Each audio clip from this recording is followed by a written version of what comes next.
It is Tuesday, November 24th, 2020, and you are tuned into DIRTRACKR Daily. I'm Justin Fiedler. Today on the show, we've got details about the 2021 purse increases for the World of Outlaws Sprint Car Series.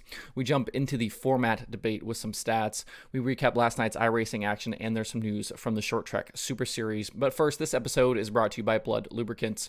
If you're a regular listener to the DIRTRACKR podcast, you've been hearing me talk about Blood for a few weeks now.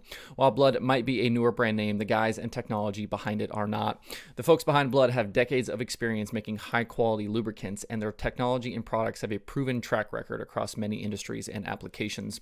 You can take advantage of their knowledge and experiences to keep your race car performing at its best with their line of high-quality racing oils.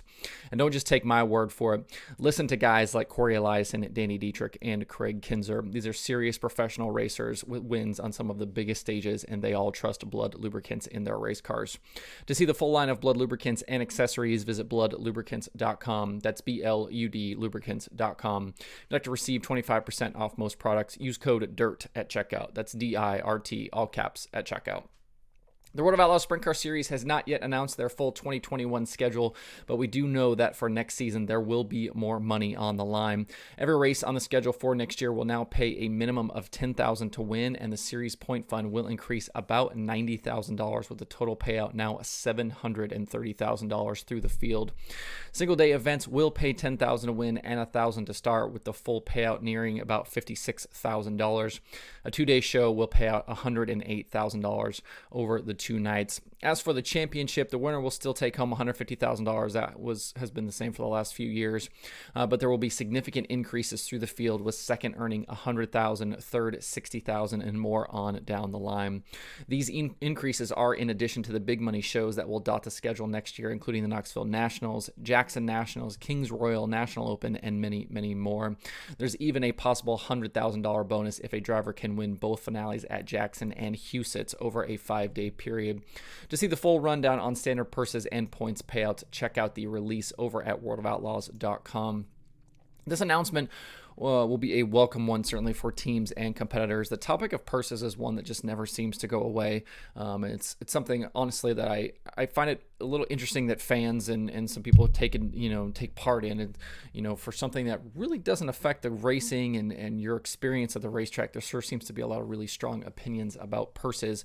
I certainly understand everybody wanting to make more money, but everybody can only make more money to a point. And a lot of these tracks and series operate on fairly thin margins, and I think that's something that often gets forgotten in these conversations. But you probably see some speculation from guys like Jeremy Elliott, today in the next coming days, that these increases are due in part to the success of Dirt Vision. And he's certainly probably not wrong in that case. The streaming platforms have become a nice revenue generator for several series, and it was only a matter of time before that trickled down to the teams. The Outlaws are just one of a few series that have announced purse increases for next year.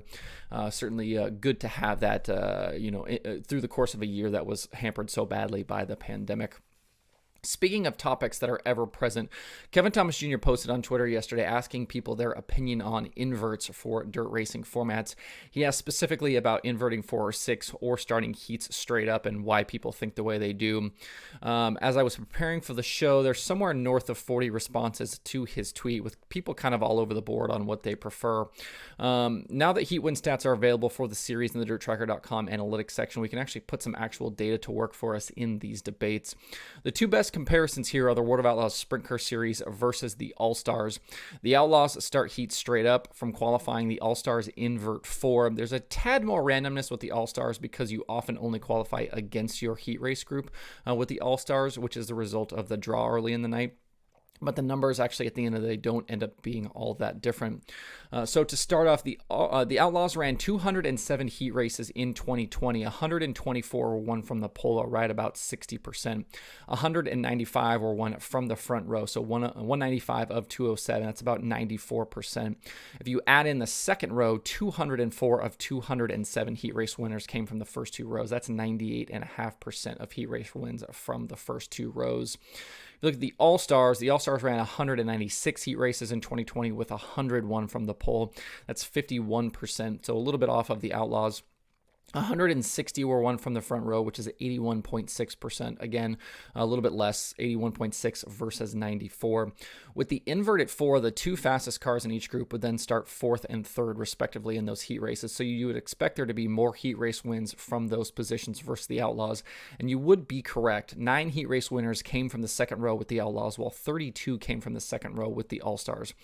But if you look at it, that's only 23 more heat races. And while that kind of might sound like more, over the course of nearly a 50 race schedule, it actually doesn't happen that often. That's 1 heat race winner from the second row every race and a half. So only 4 heat winners every 25 races come from the second row. And when you compare heat race winners from the first 2 rows of both series, the numbers are actually really similar. 98.5% of heat race winners come from positions 1 through 4 with the Outlaws, and 98% come from positions 1 through 4 with the All-Stars. So the inversion throws in just a bit more of movement between those first 2 rows, but not much. 1 heat win every night and a half is actually not really going to be that noticeable. So does a 4-place heat race inversion change things all that much? Not really. You might see a handful more passes, but it's not a dramatic difference between the two. So it's kind of back and forth between heat race inversions versus no heat race inversions. It's really not a huge difference. And obviously the cream's going to rise to the top, but the advantage of starting at the front or near the front is going to be the same or very similar across series, across car types. It's just, with the way the track is, early in the night, those front row starting positions are always going to be really, really good. So again, not that big of a difference. The iRacing World of Outlaws Sprint Car World Championship was in action last night for round number 3 of 10. The series took on the virtual Fairbury Speedway for a 35-lap main event. The tight confines of Fairbury provided some really fun racing last season, and last night was no different. After the first 2 rounds, Hayden Cardwell entered the night leading the point standings, but only by 1 point over defending champion Alex Bergeron and last week's winner Tim Ryan. Nick Cooper was another 12 points behind in 4th. Before the night's feature, Cole Newhoffen and Hayden Cardwell started together on the front row. At the green flag, Cardwell was quickly to the lead, using the top side to his advantage. He quickly stretched his lead out to multiple seconds while action behind him was busy. Several mid-race cautions kept the field tight, but Cardwell was just too good out front. At the end, he took a dominating victory over Braden Eiler, Alex Bergeron, Kendall Tucker, and Colton Davis. It was Cardwell's first series victory. If you remember, Cardwell was the late model series champion not long ago, so he's actually looking to see if he can take down both World of Outlaws titles. I don't believe anybody's done that yet. It was a tough night for Tim Ryan, who was involved in multiple incidents and ended up 16th. Leaving Fairbury, Cardwell's points lead is now 8 over Alex Bergeron. Nick Cooper, Tim Ryan, and Kendall Tucker round out the top 5. The series is back next Monday night at 9 p.m. Eastern for round number 4 at Eldora Speedway. You can watch the action free on Dirt Vision. You don't need a fast pass. All you need is a Dirt Vision account. The Short Track Super Series announced a pair of 5,000 to win shows for 2021 yesterday. After losing the race to the pandemic in 2020, the Fonda 200 will be back in September of 2021, with the 3-day show culminating in the 53,000 to win 200-lap event on Saturday, September 18th. The Speed Showcase 200, which took place at Port Royal this year as a replacement to Fonda, will return next season as well, with that race paying 50,000 to the winner on October 16th. That's some serious money on the line for the Northeast Modified Racers. For more information on the announcement, visit shorttracksuperseries.com.